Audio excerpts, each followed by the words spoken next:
Wer einmal das Glück gehabt hat, die aus dem Wasser klingende Glocke von Vineta zu hören, um den ist es geschehen. Von Stund an wird er durch eine rätselhafte Gewalt getrieben, immer von Neuem mit den Augen in die Tiefe zu dringen, um die Geheimnisse zu erforschen, die dort unten verborgen sind.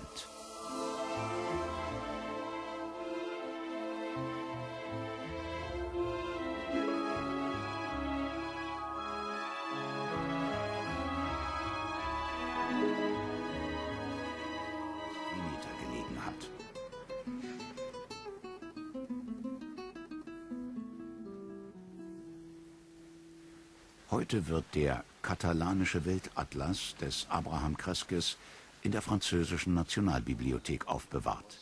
Eine Kopie davon gibt es auch in der Berliner Staatsbibliothek. Wir sehen auf der Karte, dass verschiedene Städte an der Ostseeküste eingetragen sind. Das ist Wismar, Rostock, Ludis Magna, Greifswald. Ludis Magna dürfte identisch sein mit der volkreichen Stadt, wie sie schon Jahrhunderte vorher erwähnt worden ist. Ein Beweis dafür, dass an dieser Stelle, also in der heutigen Region Barth, Vineta gelegen haben muss. Ludis Magna kann deshalb nicht mit Stralsund identifiziert werden, weil auch verschiedene andere Quellen mit dem Namen Ludis Magna oder die Volkreiche in eine Zeit zurückreichen, als Stralsund noch gar nicht gegründet war. Mit dieser Karte haben wir einen weiteren Beweis dafür, dass Vineta in der von uns angenommenen Region Barth, also zwischen Rostock und Greifswald, gelegen haben muss.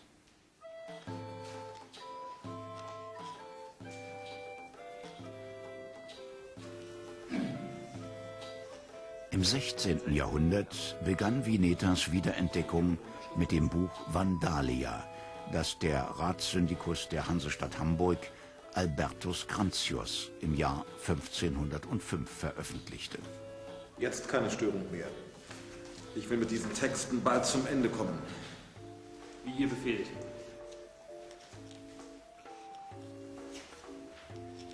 Im Werk des Albertus Crantius findet man viel von dem wieder, was Adam von Bremen vor 500 Jahren über Jumne geschrieben hat.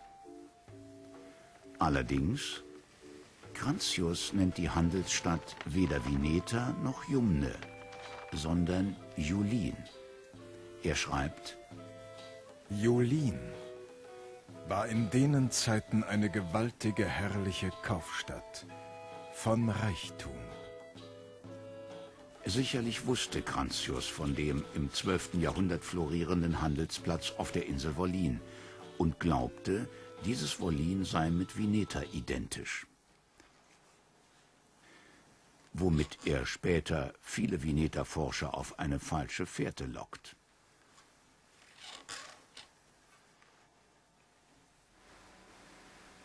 Ein authentisches Vineta-Bild findet man in der mehrbändigen Topographia Germaniae mit den meisterhaften Kupferstichen von Caspar Merian. Bisher wurde von Historikern übersehen, dass speziell dieser Band wichtige Aussagen über Vineta enthält. Und zwar bei der Ortsgeschichte der Stadt Wollin, die später auf den Trümmern des von den Dänen zerstörten Julin errichtet wurde. Der Gelehrte Martin Zeiller, der für die Topographia alle Ortschroniken verfasst hat, schrieb hier die im Fall Vineta schwerwiegenden Sätze. Julin war insonderheit nach Vinetas Untergang eine berühmte Stadt geworden. Ich wiederhole es nochmal. Julin war insonderheit nach Vinetas Untergang eine berühmte Stadt geworden.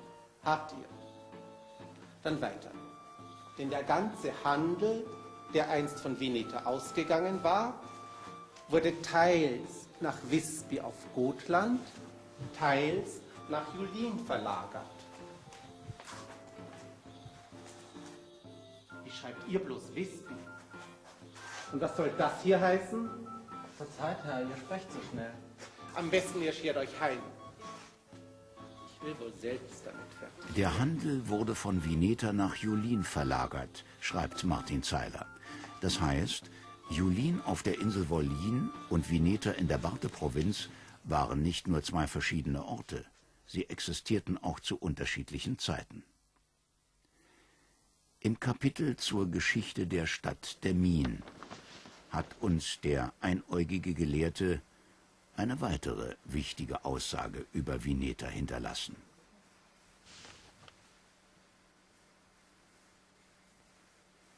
Demmin ist eine uralte Stadt.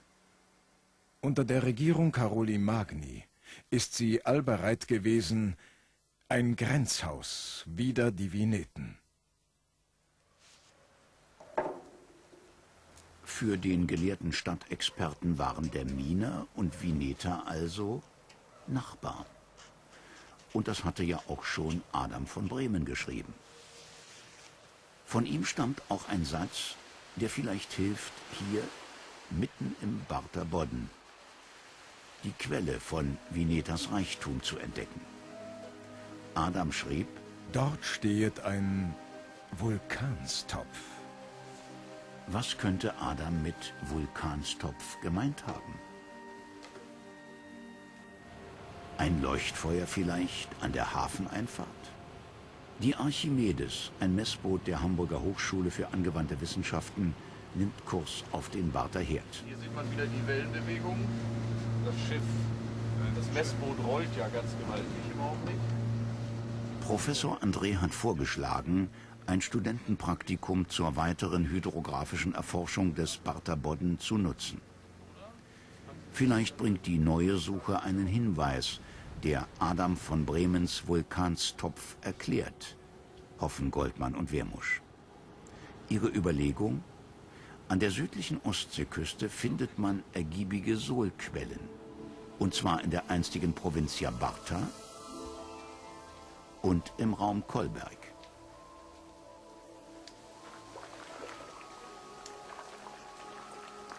Beim Salzsieden aber geschieht das, was auch bei einem Vulkan die Regel ist: Es steigt Dampf auf. Adams Vulkanstopf könnte also durchaus eine Salzsiederei der Vineterzeit gewesen sein. Und Vulkantop, Kochmaschine und Barther Herd sind nur drei verschiedene, historisch begründete Namen für eine Salzsiedeanlage.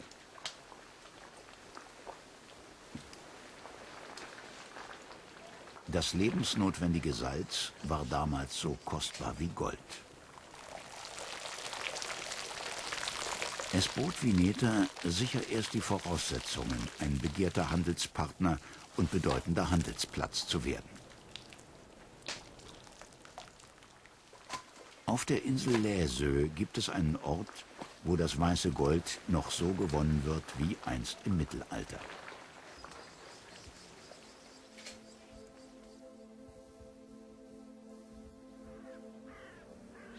Möglich, dass es auch damals am Barther Herd, am Vulkanstopf, so gewesen ist.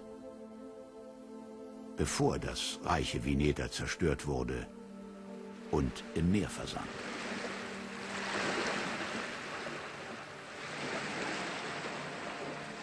Heißt deshalb die Landzunge am Barther Herd noch heute der Salzhaken?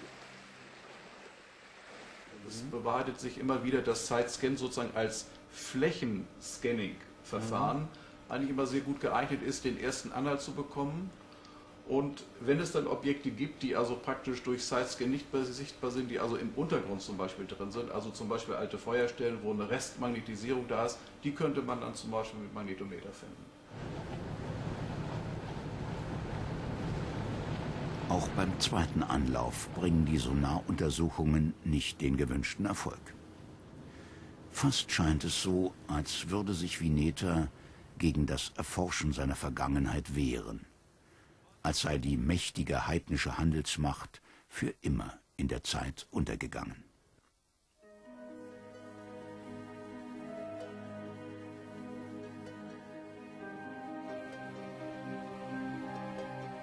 Lebendig aber ist Vineta als Volkssage, als höchst moralische Geschichte von den in Saus und Braus lebenden Vinetern, die sich gegen Gott versündigten und deshalb mit ihrer Stadt untergehen mussten.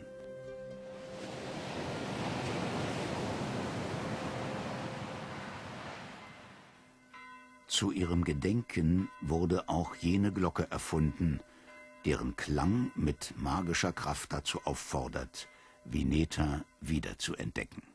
Die Vineta-Sage hat viele Poeten und Schriftsteller angeregt und zu einer wahren Flut von literarischen Ergüssen geführt.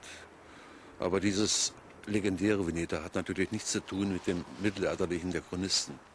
Wir aber wollen zurück zum geschichtlichen Vineta. Den Weg dahin können uns aber allein die erhaltenen schriftlichen Quellen weisen.